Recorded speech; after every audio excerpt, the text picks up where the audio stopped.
whether you're single or dating, the most important thing is that your heart posture towards your love life is healthy and honoring the Lord. If you want a godly relationship, He's the only one who's going to give you the power to be able to sustain and do the necessary actions to have a healthy relationship. Maybe you need to be in touch with God more when you're dating than less. Because many of us do not know how to respond.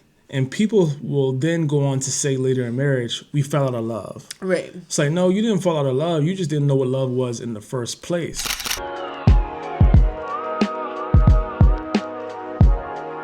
What's up, fam? Welcome back to our channel. My name is Tim. This is my beautiful wife, Pauline, and you tuning into another episode of the W Podcast, where you get wisdom in the word with the Wheelers. Hey, so we are super excited to be back with another episode.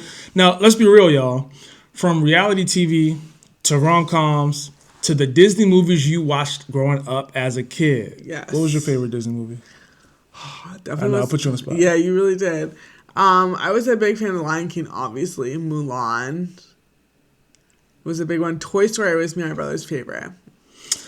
When we were growing up, that wasn't even technically Disney, but yes. What? It was Pixar. It's Pixar. They bought merged them later. Later on. But anyway, it's all the same in my childhood memories. I used to like Aladdin a lot. Oh, really? Why? It's cool. Is it the flying carpet? Flying carpet. Did you like the remake? Didn't you? The remake. The Aladdin remake with Will Smith. We watched it. I wouldn't say I liked it. Anyway, hold a candle. We are distracted. What I'm trying to get you to understand is that we didn't have a lot of real practical application that we saw when it comes to relationships. Yeah, I mean, we definitely saw a lot of examples of romance and like the feels and the warm and fuzzies from those movies, but you were not getting any type of skills on how to build and maintain a healthy relationship in those movies.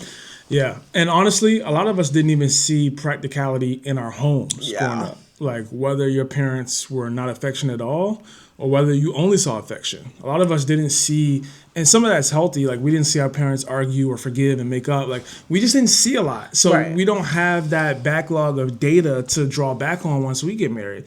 And the reality is that hurts a lot of us because when we get into a dating relationship or we get married, we don't realize that there's so much more than just feelings and emotions that go into having a relationship. There's a lot of practical information. So whether that's knowing how to forgive, whether that's knowing how to over communicate. Hey, I got to do this today. Hey, I didn't get to clean this up because of this. Like whatever it is, serving your partner. Yeah, communicating your needs and not feeling like being okay, feeling vulnerable. I don't feel like doing this for you right now, but I'm going to do it because I know this makes a good relationship and this is what I need to do. Having long-term vision, all of those things. Yeah. Yeah, because many of us do not know how to respond, and people will then go on to say later in marriage, we fell out of love. Right. It's like, no, you didn't fall out of love. You just didn't know what love was in the first place. If we're keeping it 100. But here's the good news, y'all. This video is going to walk you through the practical dating advice that you need, not only to have a healthy dating relationship, but also in the future, you're going to have a healthy, happy, and holy marriage.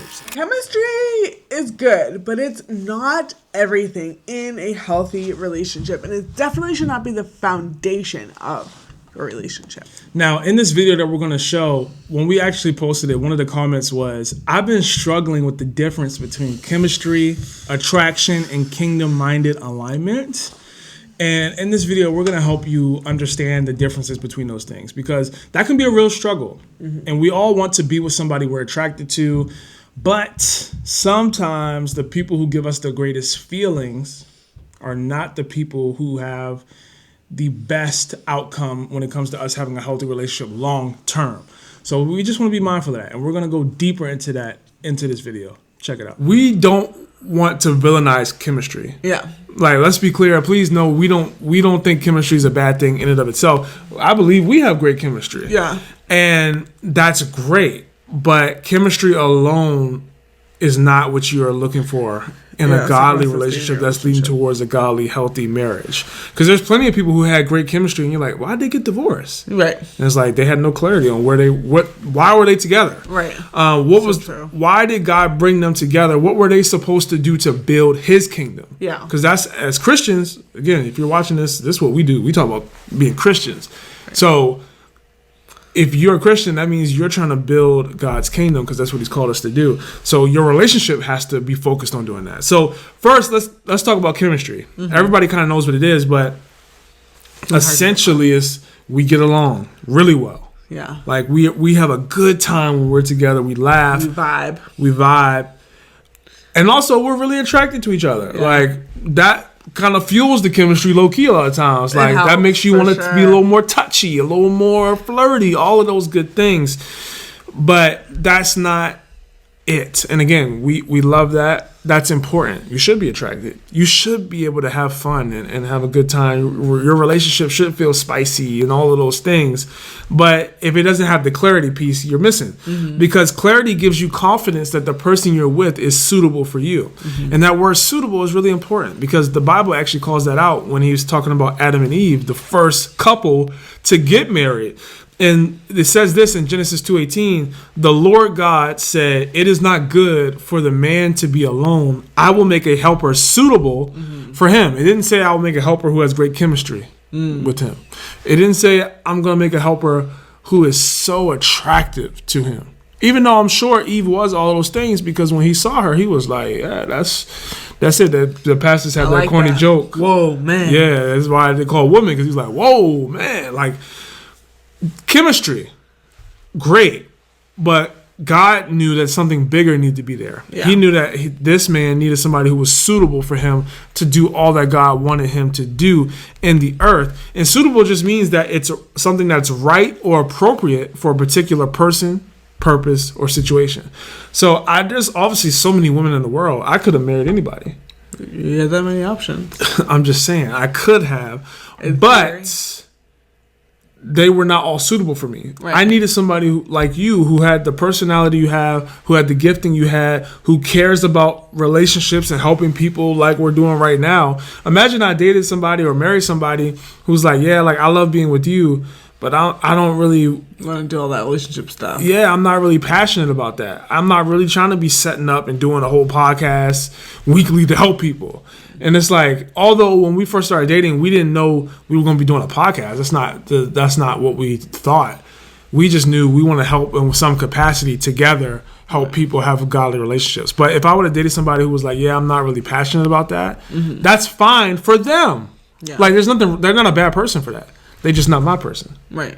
And honestly, it's really about, because you may be sitting there like, yeah, I'm not really, how does that apply to me? And it's really. I got some examples, but go ahead. I got some examples too. At the end of the day, it's really about, I'm going to further God's kingdom no matter what I do. Because you could be sitting here, you're a doctor, you're a teacher. Okay, that's where I was going. You work in construction, you're a corporate leader, whatever it is that you do. It's like, yeah, this is my vocation. But at the end of the day, I'm building God's kingdom. Whether that means I'm sharing Christ with my coworkers during lunch, or I serve at my church on the weekends, or I volunteer, all those things. Like, you're furthering God's kingdom in one way, shape, no matter what you do.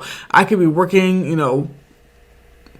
collecting trash, one day, and 10 years from now, I'm selling insurance. No matter what, I'm going to be, building God's kingdom, no matter what that looks like. And it's really important that you're with somebody who has the same heart, because I can't think of anything more, something that breaks your heart, would break my heart, is to be with somebody, to love God, and to be in a marriage where I'm like, wow, babe, like I came home and like my coworker's coming to church with me, and you're just like, that's dumb. Why would they do that? And I'd be like, wow, like the Bible says that heaven rejoices whenever we share the gospel and whenever we invite somebody to come to the kingdom of God, and like you're not rejoicing in that with me, like that would be really heartbreaking. Yeah. And to your examples, like if you both are doctors or you both are nurses or both work in the medical field, how can you two together in the medical space help point people back to Jesus? If you both are into fitness, maybe it's not your full-time job, but you both just love being healthy, eating healthy. How can you two help people be healthier to advance God's kingdom? Like, there's ways to do whatever you're passionate about and bring it together. Yeah. And I think just to bring it home on a personal level, when you and I were dating, we had a conversation. Well, before we even started dating, we were just friends. We had a conversation with each other. Together? Well, I'm not even talking about that. That's another situation. But it was when I gave you a ride home from church. Okay. and we were just talking and having conversation, and that was the moment we both realized, again, we weren't even interested in each other at this point, but we both realized that we had a passion to help people know what it looks like to have a healthy marriage, have a healthy relationship, date in a healthy way. And I think that's so important that we had that conversation, because when we did end up being interested in each other, there was never a doubt that we were going to be aligned in our values together. Yeah. And again, it may not be relationships for you. That's totally fine. But at some point, there needs to be a conversation that when you two are talking about it and how it can further God's kingdom, that your heart leaps, that you get excited. Like in that situation, because Pauline and I weren't dating yet, we were just friends. Like she cut the conversation short because she was getting nervous. Like, I don't want to start liking this guy. No, he don't like me. I just don't need. No, I wasn't afraid of liking you. What'd you say? I was like, I don't need any weird attachments. I was like, we don't really be talking about purpose and all that stuff. It's not the same thing.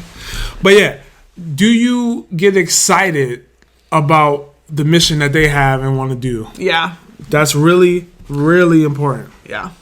And I think as you're going through this, some questions that you can ask yourself is this relationship bringing more order into your life, or is it bringing more chaos? Because what that means is, because I want to be on mission, because I want to build God's kingdom, I need to make sure that I'm on point.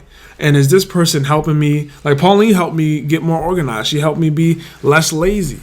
Like those are things that are important. Like, is this person helping you become better so that you can do all that you want to do to help build God's kingdom? And that's what I would say. I don't know if you have something that people can look at to kind of evaluate how the relationship they're in is either just all chemistry, or if there's clarity about God's will for them or not. Yeah, I will like to say, we were talking about this before we were recording, but really I do believe that any relationship for a Christian, if you are a believer in Jesus Christ and he is your Lord and Savior, and that's something that you actively and publicly profess, any relationship that you're in that is not focused on building his kingdom is going to lead to confusion. Now, that doesn't mean that you being with somebody who is also kingdom focused doesn't mean you're not going to have like pockets or like questions, or like confusion and questions are not the same thing. You can obviously have a question about who you're with and like the direction and the speed that your relationship is going in without the relationship itself being a source of confusion in your life. I think that confusion really means like I'm being derailed. I am with this person, so what does that mean for my career? What does that mean for, my family? What does that mean for all of these different things? Versus like, okay, I'm with this person. This is going to further and confirms other things that the Lord has already told me. So it's like, if you're like, hey, I believe the Lord's called me to be a doctor, and the person you're with is a teacher, and maybe you're like, oh, does this mean I'm not, like, am I going to have to change, who, like, my whole path of, like, healing and medical field and all that stuff? No. Because if they're a teacher and they are also a big believer in teaching and furthering science and health fitness, and like maybe they teach in a school, but they are super passionate about seeing their students and that community like grow in a way, and they essentially believe the same things that you believe, but they just walk it out in a different way. But at home, if you guys were to get married, you're both you guys have schedules and you guys have lifestyles that coincide with one another. So maybe you're a doctor and you're like, hey, I could be a doctor in any city. I live in Cleveland right now, but one day I wouldn't be surprised if the Lord asked me to move to California. And you're with somebody who's a teacher and they're like, oh yeah, I can teach anywhere. Like, I live in Cleveland too, but I would love to live in California for a couple of years. That to me would be like, all right, this person, like, that's a green flag. Like, keep moving forward, keep doing those checks and balances. Versus if you're with somebody who's like, hey, I am, a missionary. I'm going to be moving every 6 months. I don't believe in like organized medicine. I don't, not that all missionaries, I'm totally just butchering this right now, but essentially, just give an example. Essentially, they don't even align with you at all in like lifestyle, and there's going to be arguments in the house about how you live your own personal life on top of what you do for vocation and for ministry. That's going to cause confusion for you. Yeah, no, that's good. I think that's really helpful. So just remember, as you are dating somebody, and you're having fun and things are going really well, ask yourself the question and be honest. Does this person help me stay on mission for Christ? Yeah, absolutely. And then one other way to kind of test that is to ask yourself, since I've been with them, and if you really want to be bad about it, ask your community, ask your friends, your mentors, your leaders, like how have you seen me grow and change as I've been with this person? Am I bearing the fruits of the Spirit, or am I becoming more irritable? Am I harder to reach? Things like that. It should be, the fruits of the Spirit bearing in your life if it's something that the Lord has given you, and that's how you know it's from God and it's fruitful and not just feelings and confusion. All right, y'all. We hope you enjoyed that clip. I love the part where we said, does this person help me stay on mission for Christ? Because if you're really about this Christian life, you're not only asking yourself that question, but you're asking your community. That is real. You may have heard people say that you need to honor God with everything that you are when you are dating, really in every area of your life. But what does that really mean? What does that look like practically, and how do you apply it to your dating life? Yeah, and what's really interesting is we actually put something together. So if you're in a season where you're asking yourself that question, like, how do I actually figure out Christian dating? Let's just be honest. We were there too. When we first started dating, we didn't know what we were doing. So we put together a resource called the Unlock Your Dream Relationship Workbook. And honestly, it's very simple and super practical. Like when I say practical, I mean, you can literally write down, what am I looking for? What do I think the Lord is saying to me? I think we have some prayers in there too that maybe you can walk yourself through and pray through and really have some time with the Lord to figure out, how do I step into this new year having the right mindsets when it comes to having a healthy relationship? So if that's you and you're like, hey, that is something that I think would be helpful for me, check out the link in our description. Now, this video, I love this video because we are just so about being practical. Like, I feel like sometimes when it comes to Christian dating, you just get, it's just so pray and worship and they need to love the Lord and all of that's true. But we're going to walk you through and show you in this video that it actually is possible to honor God in your dating life, even if the word dating is not in the Bible. Because so many people not so many people, but sometimes we get comments, dating's not in the Bible. And it's like, neither is courting. Right. So it's like, what are we even talking about?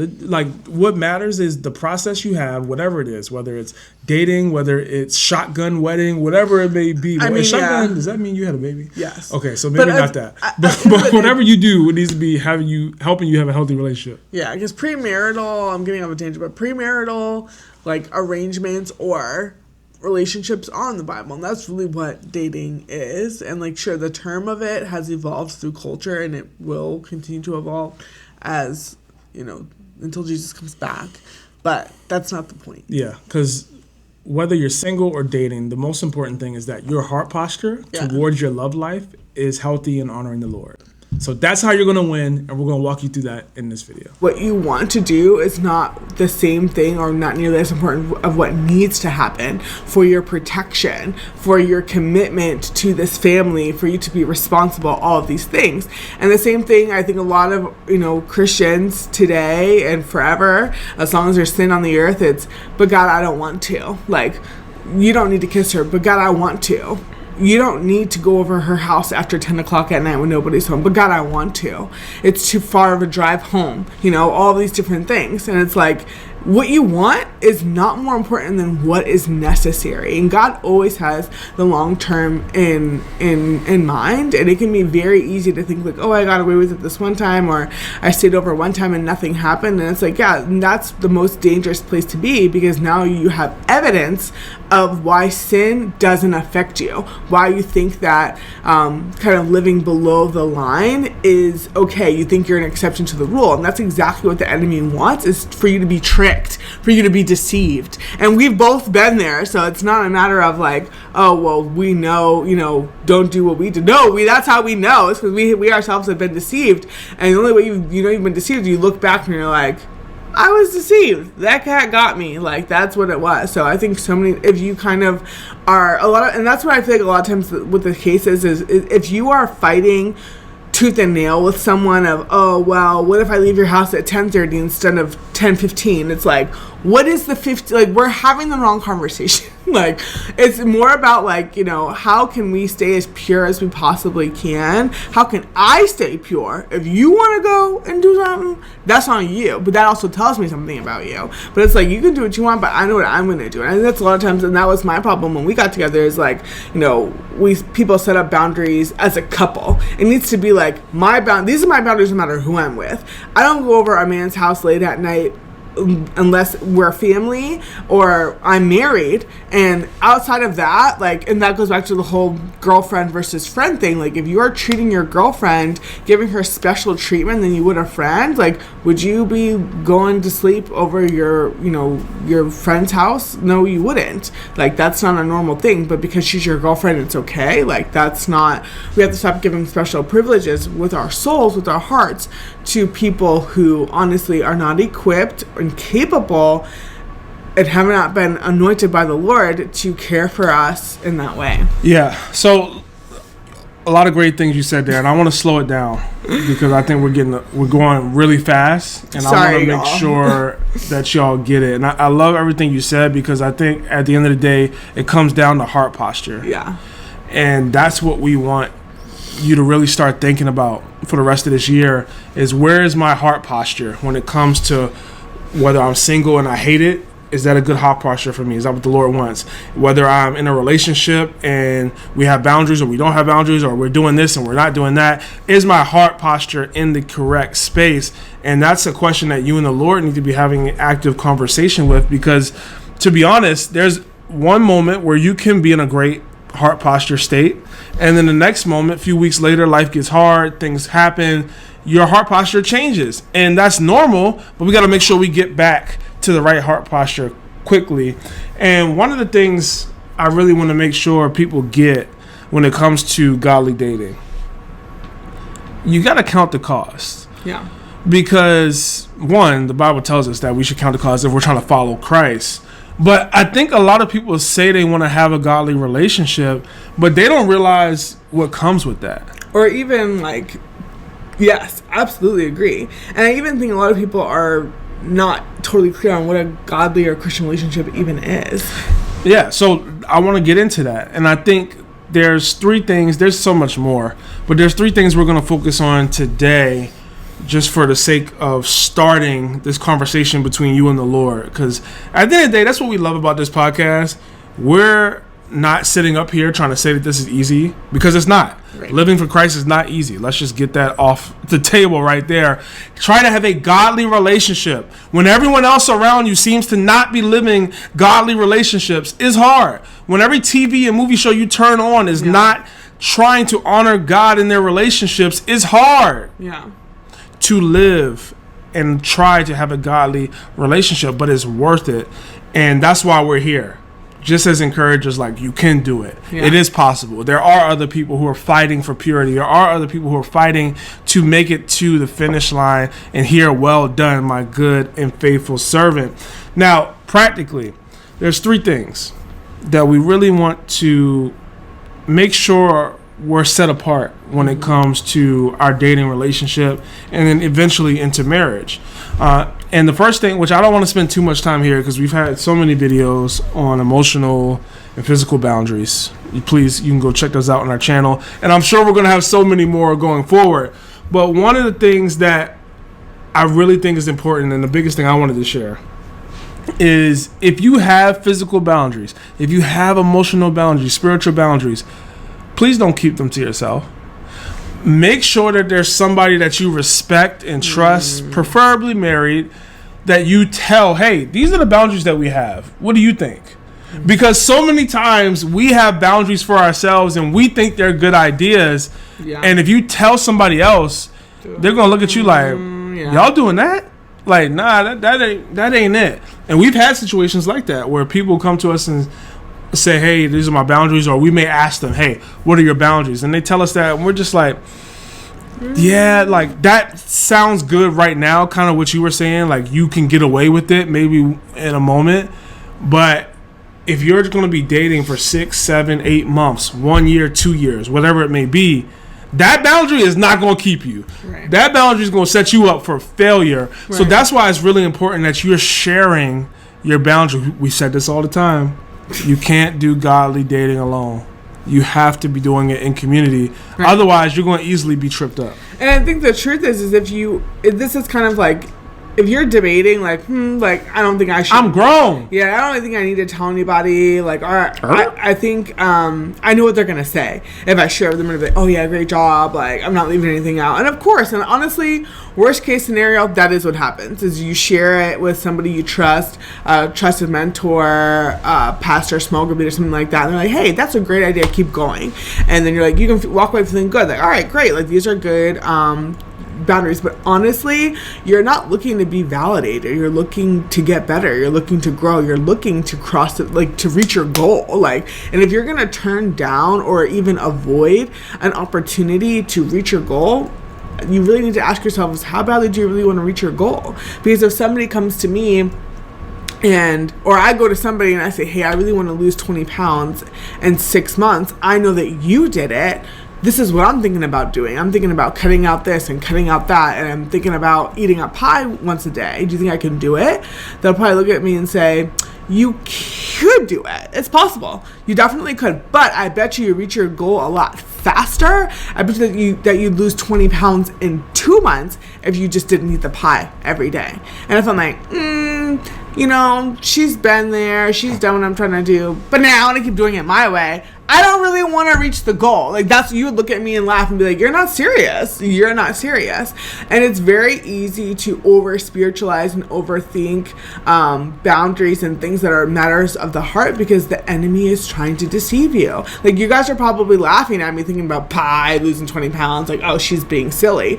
But it's literally the same exact mindset without the spiritual defense, without the spiritual attack. Like, isn't it the same thing? Like, it's exactly the same thing. Like, all you do is ask for feedback, and that person, even if they make you 1% better, if you tell them, hey, my boundary is that I want to be home and not with my boyfriend or girlfriend at 10 o'clock. What do you think about that? And they would say, hey, I think that's a good idea. But you know what? One thing that I wish that I did when I was dating my spouse is I wish that instead of trying to get home by a certain time, I wish that I spent more time with their family.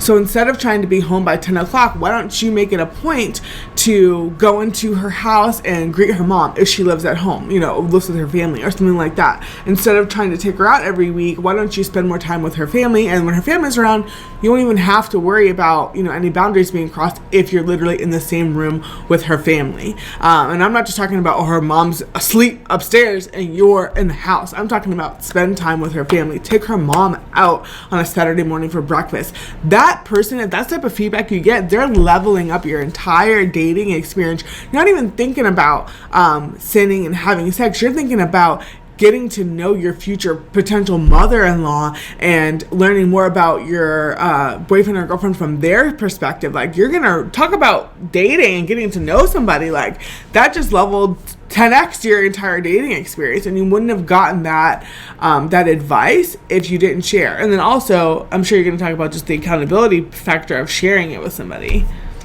Yeah, I mean, I wasn't really gonna go into that, but absolutely. When someone else knows your boundaries, they can keep you accountable. Again, right. We have other videos about boundaries. And just to add to that too, not just accountability, because I feel like accountability has a bad rap of like the sin police.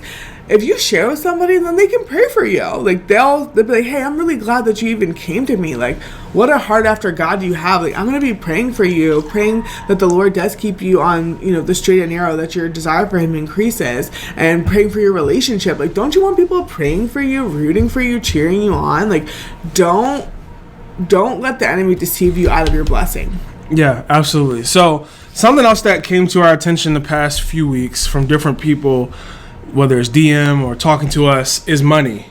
And what does that look like in dating? Money. What does that look like in marriage?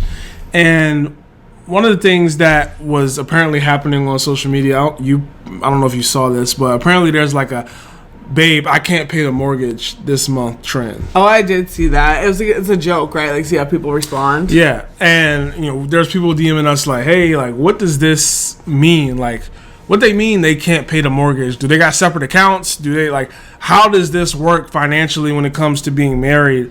And I think that's something that when you're in a dating relationship, please remember, y'all. You're supposed to be having very intentional conversations. Like, you're not just supposed to be going out on dates, taking cute pictures, and going home. Like, there needs to be at some point, yeah, for sure, the first few months, first few dates, whatever, depends on your stage of life. Not my months. You can just be having fun for the most part. But at some point, there needs to be some serious conversations about, hey, what do you think about money? Do you tithe? Because if you don't tithe and I tithe, that's a problem, because now we're not on one accord. And the Bible calls us as married couples to be in unity, to be one. So these are conversations you want to have when you get married. Do you believe in having a joint account where all of our money goes into? Well, not even just you have a joint account, but joining all of our accounts. Yeah, thank you. That's what I mean. Yeah, most people have more than one account, and I think most people don't have a problem having one shared account, but they got something on the side, something overseas. Right. Like, these are conversations you want to be having, because if you're somebody who hopefully, as we subscribe to, all your accounts, both names are on them, everybody knows where all the money is, you want to know, does the person I'm dating share that same belief? And if they don't, you need to have serious conversations with yourself. Because again, it goes back to, I love what you said. This is not a, what are our boundaries? This is a, I got my own boundaries as a single person that I have prayed about, talked to community about, and I feel good about. And if somebody else that I'm dating or meet doesn't share those same things, and depending on what it is, how serious it is, if they're not willing to be like, you know what, I never considered that, never crossed my mind, I'm willing to do that, depending on how serious the situation is, then that's something you want to take into account and be like, all right, I'm not sure if this is the person that God has for me. Yellow flag. Because I need somebody who is going to be on the same page with me when it comes to money. Because as you know, one of the biggest reasons people get divorced, in America at least, is because of money problems. Whether it's how they view money, whether it's how they spend money when they're actually in a relationship. And that's why we're big proponents of premarital counseling. Because hopefully you'll have some conversations about money and when you're dating. But when you get engaged, you really need to have some serious, hard conversations to make sure you're on the same page. Yeah. I'd even just argue the way you talk about money would induce a lot of stress or peace in your relationship. Obviously, like, the amount you have like has something to do with it, but that's gonna ebb and flow throughout life, throughout the year. So it's just more about how you talk about money, how you view it. If you're gonna coming to someone and saying, babe, I don't have money to pay the mortgage, is a pretty crazy thing to talk about, because it's like, well, why is this a surprise? Like, what happened? Like, I would have so many questions if you came to me with that. It's like, every month we set this aside, like, what happened? Like, that's most people's largest payment or bill, whatever, each month. It's not to say like, oh, I don't have enough money for gas. Like, okay, $50, like, all right, fine. But it's like, okay, you spent how much on what, doing what? Like, did you gamble it away? Like, do you have a secret addiction I don't know about? Like, that's a lot of money to just say, oh, I don't have it. So how you talk about money is very important, and it's one thing. It's just how you say your phrasing, your language, your timing. All of those things are really, really important. Money is so sensitive. It's how everybody operates. Every part of your life is touched by money, and it's often speaks to what's important to you, what you value most. I mean, the Bible says, like, wherever your treasure is, there your heart is also. Obviously, some people say that that's tied to time, which is also true. Time and money are both very highly treasured. So yeah, there's just going to be a lot of questions, a lot of trust broken when money is not something you communicate effectively on. Yeah. Now, it's 2025. You know that. We say Happy New Year. If you truly want this to be the best year of your love life, whether you're single, hoping to be in a relationship, whether you're in a dating relationship, hoping it turns to marriage, or maybe for some of you, it don't need to turn to marriage.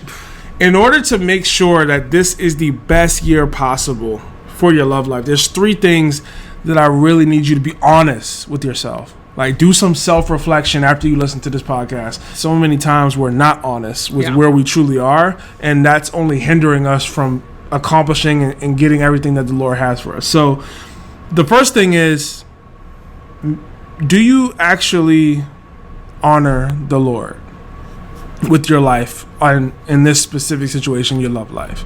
Because there's so many people that say, yes, I love the Lord. Yes, I honor him. Yes, my relationship will honor him. But their actions don't prove it. And the Bible says this in Matthew 3:8, prove by the way that you live that you have repented of your sins and turned to God. So it's not enough to just simply say, I'm going to honor God. We have to have actions. I think so many times, because there is grace that the Lord gives us, we forget that, yes, there's grace. Yes, it's only by faith that I am going to heaven. Yeah. Like, that's absolutely true.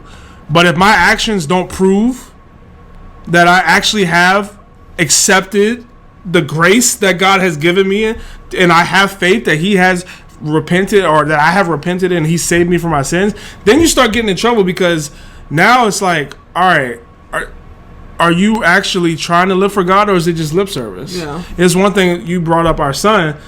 If he says, I'm sorry to you, right now, I don't think you really believe him a lot of times when he says, I'm sorry, because he's in trouble. 10 minutes later, he's going to do the same thing. Yeah, it's not. So is he really sorry, or is he just repeating what he's been told to say? Yeah, and that's why people say, oh, you shouldn't coach your kids to apologize, and because, they're not really meaning it, and it becomes like this habit of, whenever I get in trouble, I just apologize so that I can go away, and like the conversation can be over. It's more of like a conclusion versus like a heart change or behavior change, which I think is true. And yeah, I absolutely think that that's the case. Yeah. Now, the other thing we want to be mindful of in this year, 2025, as we're trying to make sure we have relationships that are honoring the Lord to the best of our ability, is, am I trying to have a relationship that is glorifying God? Mm-hmm. Now, one of the things we talk about and we tell people all the time, when we first started dating, the first 6 months, we were not worried about God. We were dating, like going on dates before we even started dating. Anyway, 6 months. So we had to be honest with ourselves. The first 5-6 months, whatever you want to say, when we were just focused on us and how we can make out, just being honest, we were not trying to glorify God with our relationship. It wasn't until we decided, and again, we're not trying to get into the kissing thing right now, but we're just giving an example of when we decided to be set apart in our relationship, because not kissing will definitely make you set apart. I think you had conversations with your coworkers at the time. Oh, yeah. Yeah. And they were like, what? Like, whoa. And that is a way, and it's tough because, like, and don't go off too much on tangent. I'm sorry, but that's why the thumbnail says it's something like, don't stop trying to blend in, stop trying to fit in, because so much, and we all have that little middle schooler inside of us where I just want to be accepted, I just want everybody to like me, and there's nothing wrong with that. We all have that, but you have to resist it and push against it. And like, you shouldn't just want to be like couples you see on social media or on Netflix who are all bunned up and kissy and feel like it looks like, oh, they're in love, like they're not alone, they're not lonely, because the reality is all those people still feel lonely, they still feel alone, even though they got somebody all up in them and in the bed and all that stuff like that. And that one thing you can't solve a spiritual and emotional hole in your life, in your heart, with physical touch and with a person. And please hear us, y'all. We're not trying to act like this is easy. We're not trying to act like it was easy for us when we were dating, but we were able to successfully do it once we decided to make that change. And we dated for 2 years after that, and we're engaged, and we made it through to the wedding day. And something that I want to piggyback off what you're saying, Romans 12:2 says, don't copy the behavior and customs of this world, but let God transform you into a new person by changing the way you think. Hello. Then you will learn to know God's will for you, which is good and pleasing and perfect. I think so many of us don't realize we're not thinking right about relationships. We're not thinking right about what does it look like to have a boyfriend and girlfriend, because we're so caught up in the Real Housewives of this and Love and Hip this and all this stuff and Love is Blind and whatever show you like. We're so caught up in what they're doing, or we're caught up in what we want to do, just our own fleshly desires, that we're not. Hold up, Lord, what? How do you want me to date? How do you want me to live? Because your word says that I need to be transformed by the way I think. I can't copy what everybody else is doing. Yeah. And I think you have to be really careful if someone that you work with or somebody at a store randomly that doesn't live for God looks at your relationship and looks at theirs and doesn't see a difference. Yeah. That's a big problem. Yeah. I remember, speaking of coworkers when we were dating, there's two different instances. One, my boss at the time, actually, and then another, a peer coworker, my boss managed both of us, and it had come up something. I was like, oh yeah, like Tim and I don't kiss, and they were like, what? Why? And I was like, well, it's just not best for us. We're trying everything we can to honor God in our relationship. And they were like, okay, like, hope that works out for you, because so many people in the world believe in there needs to be like a physical compatibility. How do you know if you are going to be sexually compatible if you don't have sex when you're dating? Like, what do you do if you get married and you realize that this person sucks in bed? And it's like, well, guess what? That is a skill everybody has had to learn and will learn, and you can get better at it. It's not something that is permanent, locked in space. You're born with the gene or you're not. And then also another time when we were coming from like a lunch, and my coworker, we were already married at this time actually, and my coworker asked me, he was like, why didn't you and Tim live together, before you got married? Because that's such commonplace now for people to live together. He was living with his girlfriend at the time. And I think that like a part of me wanted to feel embarrassed about it, and I was like, I didn't really know what to say about it. And I think that it is, you want to have those embarrassing moments because it's very humbling, number one. But I think it's also just a testament, even going deeper, to like, ask yourself this: how do you define love? When you say you want a loving relationship, do you want a relationship in your mind that comes up of one, like you said, of Real Housewives and Love Island and Love is Blind and what we're seeing on culture and on social media? Or are you thinking, I want a love like Christ? I want to be in a relationship where he's sacrificing, she's sacrificing, we're being generous, we're laying down our lives. I'm putting her needs above mine. I'm putting his needs above mine. I'm honoring him. That's the type of love that we need to be looking towards as a Christian. Like, if we're talking about Christian relationships, we need an actual relationship that has Christ at the center. Christ, Jesus, our Lord and Savior, needs to be our model, our example, not our parents, not our family members, definitely not what we're seeing in culture. And I think that it's a lot of people use Jesus to get a relationship. And they say, God, I want to rub your little magic genie bottle, bring me a boyfriend, bring me a girlfriend, or bring me a husband, bring me a wife. That's what I want. But you don't want Christ to be at the center of that relationship. You want to use him to get what you want. And there's nothing wrong with you asking your Heavenly Father for what you want. He wants that. He encourages that. And so do I. But at the same time, maybe you are not able to recognize what real love is because of who and what your definition of love is. Love is not an emotion. It's not a feeling. It's a commitment. It's a sacrifice. It is Christ's love on the cross for us. Yeah, you said a word there. It was humbling for you when your coworker asked you, hey, why didn't y'all live together? And I really want you to understand this, whoever's listening. If you don't have times in your relationship where you feel like you're being humbled or it's humbling, I don't know if you're having a real Christian dating relationship. Yeah. And that's strong to say, and that's hard to say, but I just got to be honest. I don't know how you can not have humbling situations and truly be doing all you can to honor the Lord. I told this story to somebody recently. When we were dating, y'all know we had a boundary where we would not be in a room together, be in a house together, whatever. We were traveling in North Carolina, which is about 6 hours, 5 hours, whatever, from where we live. And we were not married yet. We drove down together. Pauline was staying in a Airbnb or a hotel, whatever, with some women, and I was staying in a hotel room by myself.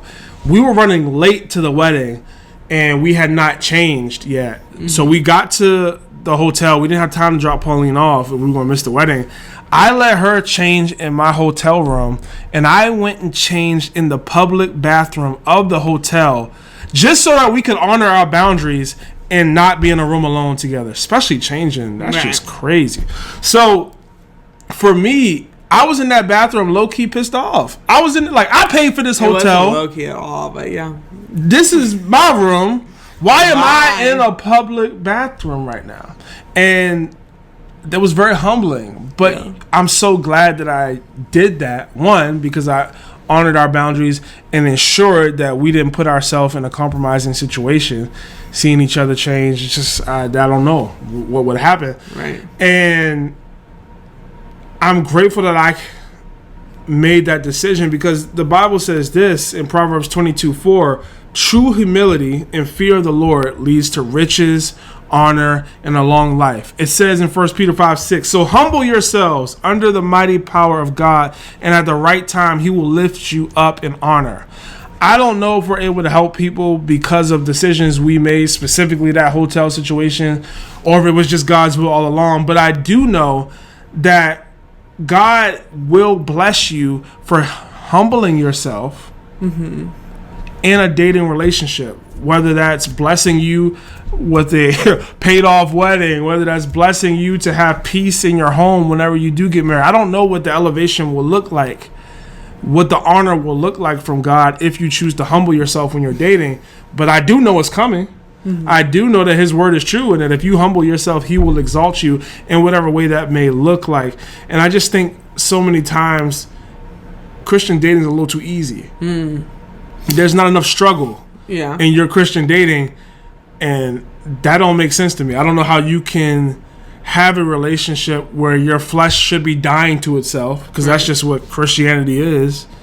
Right, truly. It's dying to ourselves. We must decrease, he must increase. Honestly, come on. And again, let me just say it again. We're not perfect. This wasn't easy. Us living as Christians right now isn't easy. We try our best. So please, this is not a holier than thou episode. Yeah. We just hope to be proof to you guys that it is possible, because I know for couples we've talked to in the past, it's kind of like, well, that sounds good, but who's actually doing all that sacrificing? Like, yeah, of course, like our goal is to not sleep together. Our goal is to not be out late together, but most of the time we fall short. Again, it's kind of like I shouldn't be eating chocolate chip cookies.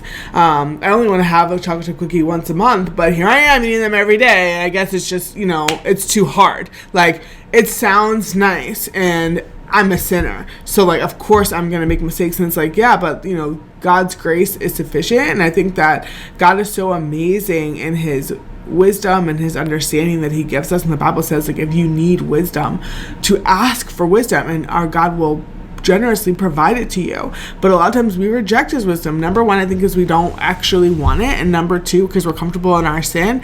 But number two, we're not able to recognize that. It's more of like, oh, like, that's for them. Like, good for you that worked out. And it's like, no, like, this was hard for me too. But I chose the hard. And honestly, like, choose your hard. It's either going to be hard for you to sacrifice now, lay down your life now in your dating relationship, or it's going to be hard for you later. Whether that means that relationship doesn't work out because it's not edifying, it's not glorifying the Lord, or you end up getting married and you're still dealing with the same sin, the same problems, the same boundaries. And boundaries in marriage, y'all, every level gets harder. If it's hard for you to maintain boundaries as a dating couple, it's going to be even harder when you're engaged, and even harder when you're married.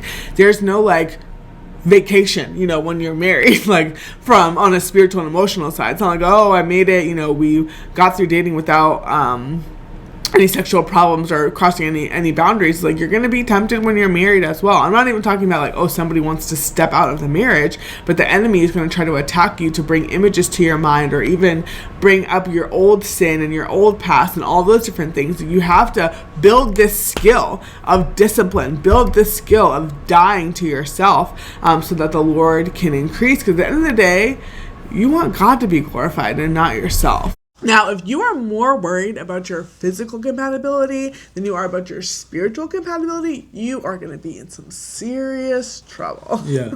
And we actually got a comment on the real video or the full video that we posted from this that said, from Holly T_Barker, said, everything you both said was so crucial. Pauline said something that was profound. It was along the lines of, we cannot try to fill a spiritual void with the physical experience. Now, I think Pauline said physical touch in the actual video.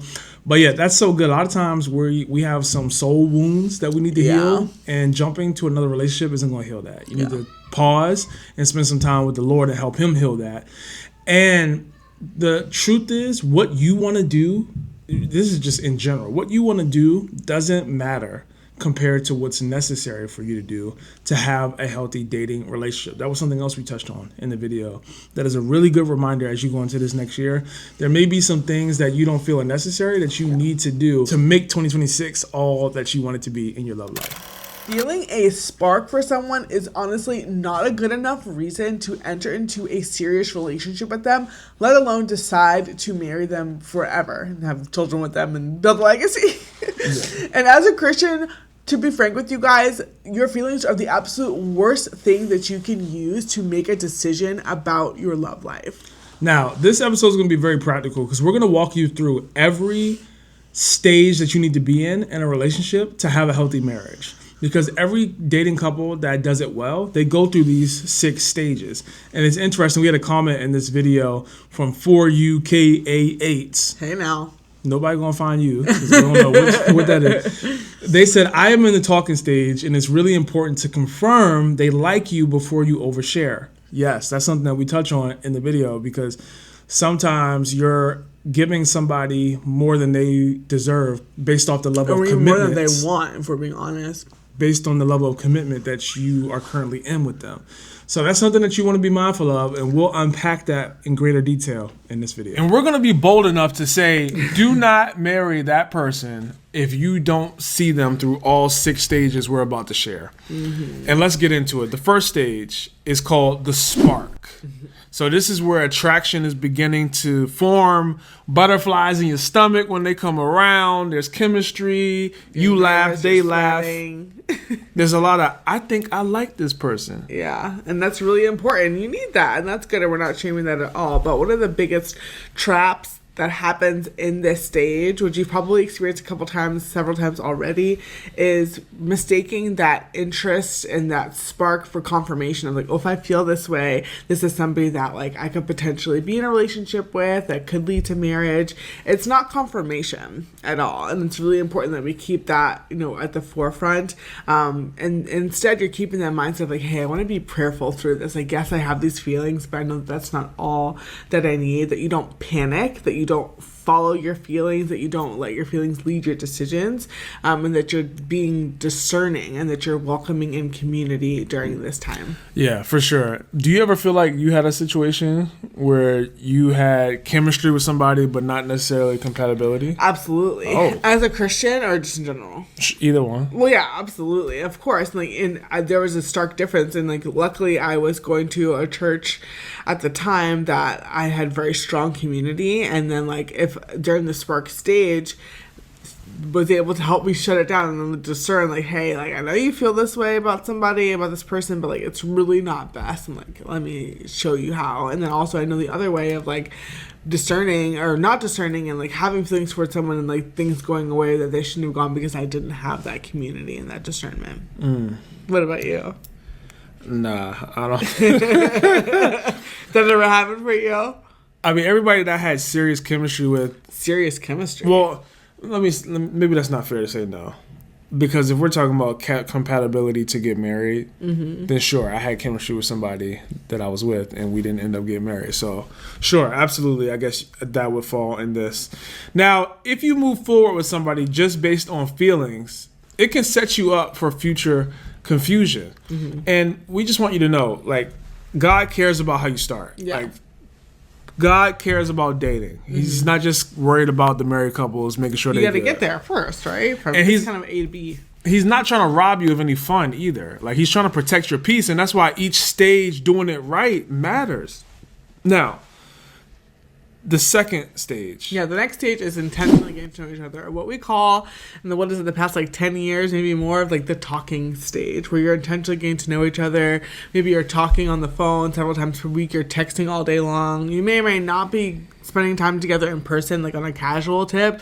We're talking about, maybe you're going out to coffee here and there, very casual, very chill, or maybe you're not, but you're talking a lot. You met on Hinge or a dating app, something like that. Yeah, and the common trap here is you can begin oversharing too fast. Mm-hmm. So there's been no real commitment. No one's said, I actually like you, but you just are sharing a lot about who you are, what you've been through. You're ignoring red flags. Like, they're saying some wild stuff and you're not realizing it. So there's, they're being funny. It's just, all games. So there's spiritual and emotional intimacy that can be forming here without any clarity on if we actually are like each other. Yeah. A mindset you want to have here is don't assume anything, ask everything. So don't assume they like you. Pauline was big on this with men before she met me, or she did it when she met me too. But I'm saying, what I mean by that is, like, obviously when you're married now, so you don't do this. But when you were looking for somebody, you didn't assume any guy liked you until they said it. Absolutely not. So don't skip this. Don't isolate either. Like, make sure people know that you're talking to somebody. At least somebody knows. Now, in this stage, you want to ask yourself about the person you're talking to, because you're going to be feeling them and like liking them a lot. Right. Like, let's just be honest. The talking stage is fun. It's fun. So much fun. It's fun to have somebody new to talk to get to know. But you got to ask yourself, do I know their character or do I just know their charisma? Yeah, does it just feel good? Do they know what to say to make me feel good? Or just I get my eyes light up when their phone, their name comes up on my phone, that type of things. Where like, do I know really who they are? Do I trust them? What can help you is, before you are exclusively dating, is to go out on dates with them. Just see them in different environments. Mm-hmm. Because sometimes people are different depending on where they are. Like, you may be with somebody at church and they're amazing. They're super polite and respectful to the pastor. But then you go out to dinner and they're extremely rude to the waiter. Like, they treat people that they don't think can help them get somewhere or do something for them a lot differently than they do somebody who they don't think has any value. You want to be looking at that like, oh no, like, you nice to me on the phone now because you think I could do something for you, but what are you going to do when things get hard? Like, no. Yeah, you're not about to treat me like that. So going deep emotionally without clear direction can create attachment that can cloud your wisdom moving forward. So just be mindful when you're in the talking stage, especially when things have not been clear as far as like, I like you and I want to see where this could go. Don't be sharing too much. It's okay to slow down. Please slow down. Yeah, you won't regret that. So the third stage, what's that? That is exclusively dating. This is my boyfriend, this is my girlfriend. You've had the DTR conversation. This is how you introduce people. It's very clear that like, I'm not dating or talking to anybody else, but you are my focus when it comes to like, dating and things like that. So you're official. People know. People are very well aware that this is who you're with. You have rhythms. I call you every day after I get off work. You're having more vulnerable conversations about dreams, about fears, about experiences that you've had, things that you want in the future. And there's conflict, or there should be, of like, hey, you said you were going to do this and it didn't happen. What happened? I want you to come and meet my family. I'm not ready yet, but you're not actually saying that. So those different things are coming up. One of the big traps or common traps in this stage is rushing. Your idea of being in a committed relationship is different than mine. There's physical temptation that's coming in. We're hanging out more one-on-one. Holding hands, and now we holding other stuff. Yeah, there's opportunities for, I haven't been touched there in a long time. Or maybe you have, but boundaries are coming up. You're kind of losing your identity in the relationship. You haven't seen your friends in a while, talked to your mentors in a while. You're hiding certain things, especially like the more time that's coming up. What you want to make sure that you're keeping at the forefront of your mind is staying accountable. And a lot of times you have to fight for that accountability, go out of your way and inconvenience yourself to make sure that you're getting the accountability, the support, the community that you need. Do not isolate yourself. Whatever you do, you need to press into community even more. Now that you're in this new relationship status, people always say, new levels, new devils, and that is true, especially if you've never dated intentionally as a Christian before. You need to keep Christ-centered boundaries, evaluate those boundaries constantly. And the reason why it's valuable not to rush through the dating stage, and hear us, we're not saying you should stay dating longer than you need to. Right. What's that phrase? Like, date as long as you need to? But not longer than you have to. So for us, we dated longer than we would have liked. Yes. But it was mainly just because I was still in school for most of our relationship and I didn't have the funds to be a husband. Right. But that was so good for us because it really set the foundation for where we are now, 7 years into marriage, because we are able to communicate in ways that we had to learn how to do back then. Mm-hmm. Like back then in dating, when we were trying to keep it fun and holy and date in a way that honored God, you know, some of you know our story. The first 5 months we were kissing, it was too much. We stopped kissing. So the next year and a half of our relationship before marriage, we weren't kissing at all. Mm-hmm. And the reason I bring that up is because those years and months that we were not kissing, we had to learn how to talk. Yeah. You can't just make out and like cuddle up and like do stuff to move past arguments. You gotta learn how to communicate. You gotta learn how and understand, like, wait, why did that tick you off? Like, why did that make you mad? Mm-hmm. Okay, let me be mindful of that. Let me not do that. Let's talk through this. Like, all of that stuff is helpful once you get to marriage. Yeah. So not rushing through that in dating, because here's the thing. The disagreements and the arguments that you have in dating are real, but it only gets amplified when you get married. So whatever you're arguing about now in dating, if you don't learn how to do that and resolve that well, it's going to explode in marriage because the stakes are higher. Yeah. And if you didn't learn how to resolve the conflict, it's going to be a problem. Yeah, absolutely. So if clarity is absent in your relationship, you'll start to confuse comfort with confirmation. So like, just because you feel good being around them, that doesn't mean that that's somebody that you need to marry. Or honestly, you're just afraid to start over. And you're like, hey, we've been together for a few months. It's good enough. You know, yeah, we fight about this, or yeah, he blew up in this way, or yeah, she snapped on me when I brought this up, but it's not that bad compared to whatever else. Yeah. So that's another way of you can be, you know, of what comfortable looks like in this stage. And you want to make sure, like, this isn't just about dating. This isn't just about, oh, I found somebody that I vibe with. This is somebody who, like, you know, we connect or we click enough on this level. This is about discernment, discerning, is this somebody that I can build a marriage with? Is this somebody that I can build a legacy with, that I can build God's kingdom with for the next 70 years? It's not just about the right now. Yeah. And also going back to the rushing and not rushing, like the healthiest couples protect individuality while they're growing together. Mm-hmm. Like God's not asking you to become one now. Yeah, please don't do that. So like, take your time. Number 4, discernment. Yes. The question becomes, can I marry this person? So you're still dating. Should I marry this person? You're still dating. You haven't engaged yet, but you're really starting to like focus. Like, all right, is this who I need to be with? And a lot of common traps here are pressure, feeling like, all right, we've been dating for 6 months. Like, I guess we should be starting to talk about marriage, or I guess we should be actually progressing towards marriage. Mm-hmm. Confusion. Like, I really like them, but they haven't actually really brought up marriage a lot. Or when we talk about it, they kind of like try to change the subject. So then there's this fear of, am I wasting my time? Mm-hmm. So these are common traps you can find yourself in this stage of dating when you're getting to the more serious, we've been dating for months. A mindset you want to have is you want to seek clarity over comfort. Don't get to a place where we've been dating for months and I like the fact that I have somebody, cause you to realize, yeah, I have somebody, but I don't really know where we stand when it comes to our future. Yeah, and our like, purpose. Are they happy just having me around when it's convenient for them? Or do they want me around all the time when we're married and we're doing life together? Like, where are we going?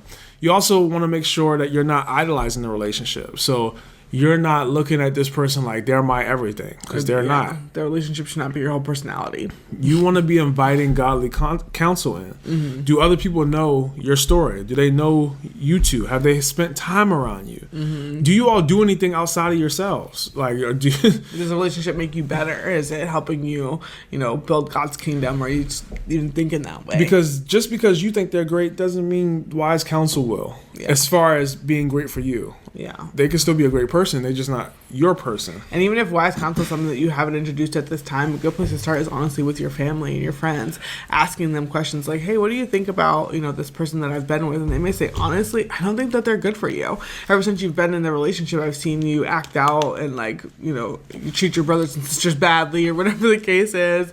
You haven't been paying your bills on time. You haven't been better in school, whatever the case is. Or they'll say, hey, you've been better. Your grades have improved since you've been with, I like her. I like him. Yeah. Don't overlook the confirmation aspect of this. I had so much confidence marrying Pauline, not only because I thought she was the one for me, I thought she was amazing, not only because I felt like the Lord told me to be with her, but also because I had other people in my life, leaders at my church, my own family, who were confirming to me like, yo, Pauline, this is a good look. This makes sense. You guys fit. That allows you to be confident going into marriage. And without clarity, you'll start to cling to hope instead of truth. So you'll start hoping, and this is where you start, the potential. I think this man could be great. There's no signs of life here. There's no signs that there's any greatness inside. And not even that there's any greatness inside. There's no signs that he wants to pull out the greatness that's inside of him. Yeah, and that's really important, that those confirmation pieces, because the enemy, if this is a godly relationship, the enemy wants to do everything he can to break it up, and he'll try his best to break it up even when you're engaged, when you're married too. And you need to go back to that and say, no, God, I know the circumstances don't look good, because faith comes by hearing, and hearing the word of God, and your faith down by what you see, by your circumstances. So the enemy might try to come and say, oh, you shouldn't be with him, he just lost his job. And your godly counsel is going to come and say, lost your job? That's nothing. Look at the way he's handling and he's submitting to God. He's still serving. He's still building up God's kingdom. And that was what I really needed before we decided to be in a dating relationship. And godly counsel brought me along, because I felt oh, Tim's still in college. How can I be with someone who's still in college? And she was like, girl, you just graduated yourself. But look at the way Tim is serving. Look at the way he treats people. Look at the way that he shows up at 6 a.m. to the church, and he's, putting up pipe and drape and doing all these things. That's very uncommon. That shows character right there. And I honestly overlooked that. To get you together. Right. So you need that confirmation, because when hard times come in, the enemy's going to try to tell you that's not who God has for you. And it's no, God already prepared me for this. And we talk about that. So God is not trying to make things harder for you by giving you these ideas and checks and wisdom. He's just trying to give you confidence. Number 5, engagement. So now we done got a ring on the finger. Hopefully you did a good job and she likes it. The decision is made. You're preparing for covenant. The trap here can be you're focusing all on the wedding. Yeah. You haven't talked a thing about marriage. Please don't do that. Mistake. Mindset here, go deep. Do premarital counseling. Please. Ask harder questions that you haven't Read asked. Books, all that. So, how much debt do you have? Truly, give me a number, not just a ballpark. We need a number. How many people have you slept with? Oh. Not because I am going to judge you, but if it's been 100 people in the state, I don't want to be at the mall and somebody walk up to me and be like, yeah, your girl was good to me too. And it's whoa. Jesus. But at least if I'm prepared, if I walk into this mall knowing, hey, it could be any given Sunday. Anybody can walk up. Even Sunday is crazy. Anybody can walk up right now. Yeah, at least I know. Myself into team no surprises, truly all the way through. So talk about everything in this stage. Yeah, it's really important that you're talking about your conflict styles.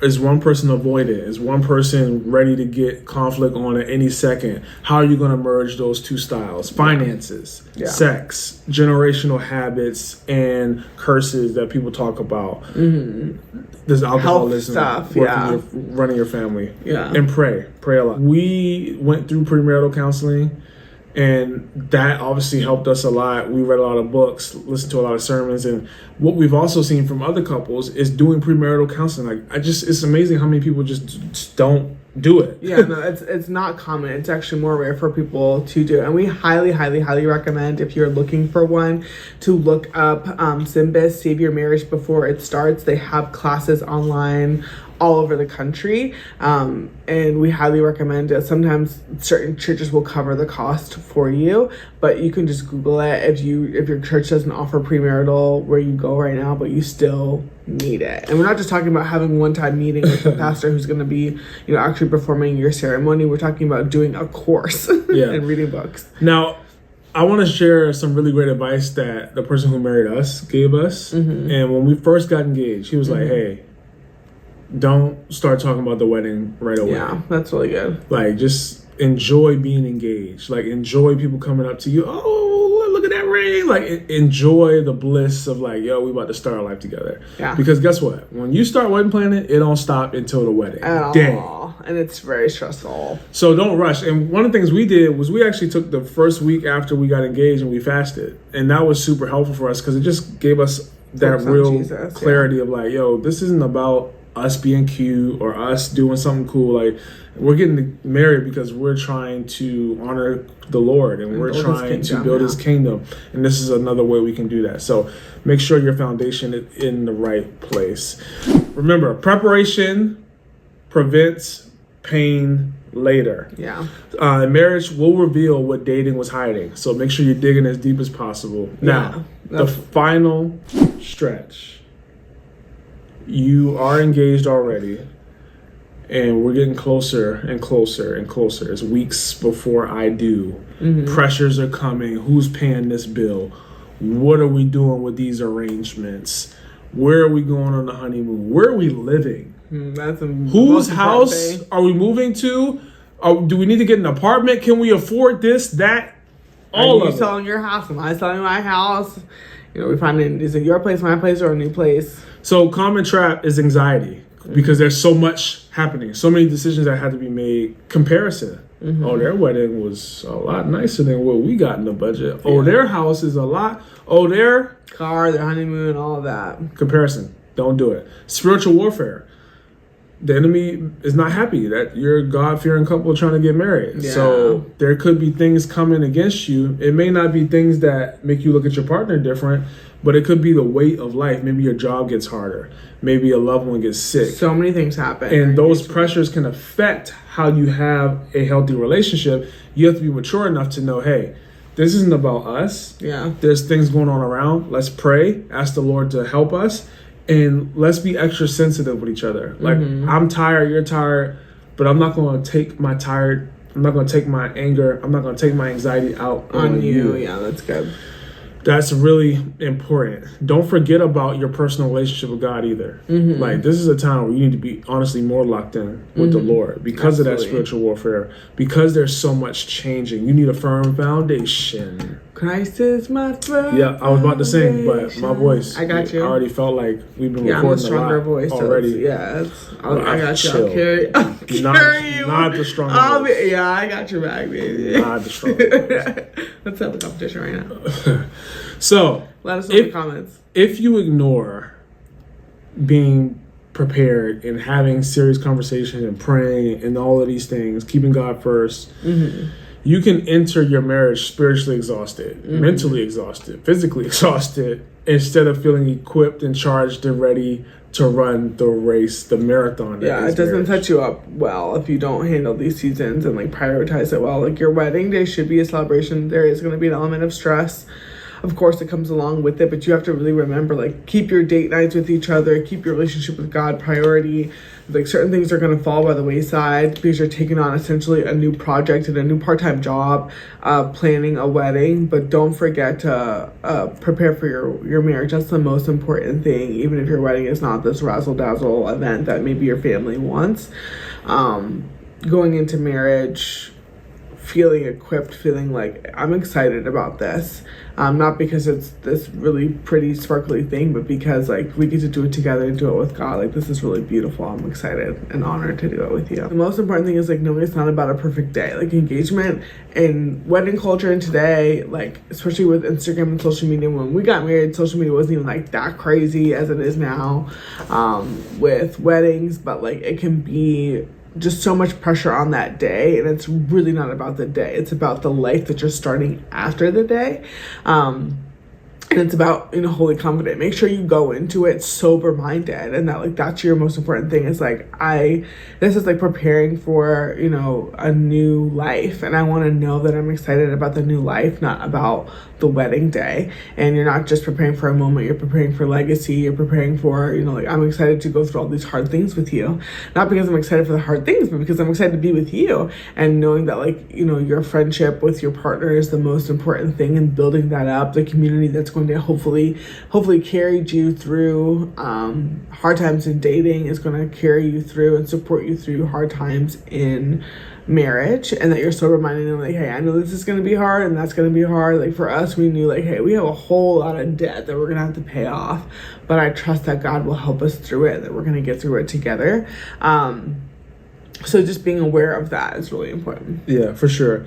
Now, just notice that dating is a way that the Lord can disciple us and make us more like him. And every stage that you go through that we just discussed is an opportunity to grow in wisdom. Yeah. Not just feelings for each other. Mm-hmm. And if you've never considered being intentional, like we discussed, like there's no shame in that. This is your chance to reset, whether you're not dating right now and you hope to apply some of these things in the future, or whether you're dating right now and you realize, hey, we maybe missed the stage, or the stage we're in, we're not doing it the best. That's okay. Now let's do better. Let's grow.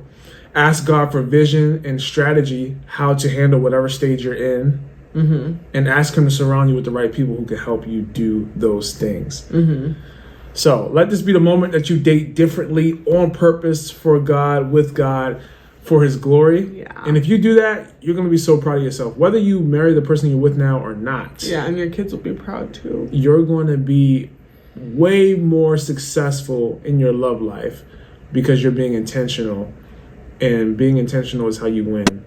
If you don't remember anything else from this episode, remember that it is very, very important that you keep your relationship with God so super, super strong, tight-knit, super glue, gorilla glue strong, as you are moving through these 6 stages of dating. Yeah, and please remember that it's really easy when you get in love and you start feeling those feelings, or not even when you're in love. Honestly, when you just finally got somebody in your phone texting you, it can be really easy to put God on the back burner. Yes. But please do not do that. That's literally the worst thing you can do, because you got to know, if you want a godly relationship, he's the only one who's going to give you the power to be able to sustain and do the necessary actions to have a healthy relationship. So please, maybe you need to be in touch with God more when you're dating than less. So remember that. We hope this podcast was helpful, and we really want you to feel confident as you step into this new year that you now have what it takes to practically have a healthy dating life. And we'll see y'all next year to be there right alongside you again. Bye. Thanks for watching this video. To get more Christian relationship advice, subscribe to our channel. And make sure you check out our other videos as well.